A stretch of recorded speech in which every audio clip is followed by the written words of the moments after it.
Syederalun ratusan warga Kabupaten Aceh Singkil melakukan aksi menduduki 4 pulau yang menjadi sengketa wilayah antara Aceh dan Sumatera Utara. Aksi ini merupakan bentuk penolakan terhadap keputusan Menteri Dalam Negeri nomor 300.2.2/2138 tahun 2025 yang menetapkan Pulau Panjang, Pulau Lipan, Pulau Mangkir Besar, dan Pulau Mangkir Kecil sebagai bagian dari Kabupaten Tapanuli Tengah, Sumatera Utara. Dalam video yang beredar di media sosial, terlihat massa berkumpul di pulau-pulau tersebut sambil membawa spanduk dan meneriakkan yel-yel menolak keputusan tersebut.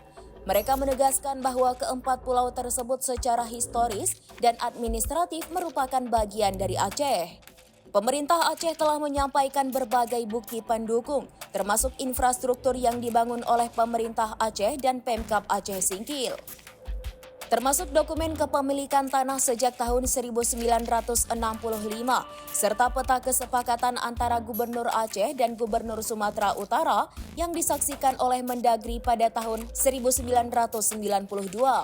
Mengutip Kompas.com pada Jumat 6 Juni 2025, Gubernur Sumatera Utara Bobi Nasution menegaskan bahwa penetapan tersebut merupakan hasil dari proses pembahasan batas wilayah yang melibatkan tim dari kedua provinsi dan kementerian terkait.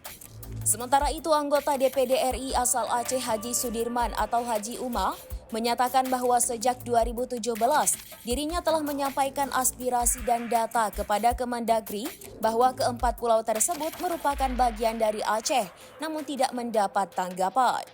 Ia menilai keputusan Kemendagri mencederai fakta sejarah dan data faktual di lapangan. Pemerintah Aceh berkomitmen untuk terus memperjuangkan agar keempat pulau tersebut dikembalikan ke wilayah Aceh dengan mengedepankan pendekatan hukum dan administratif.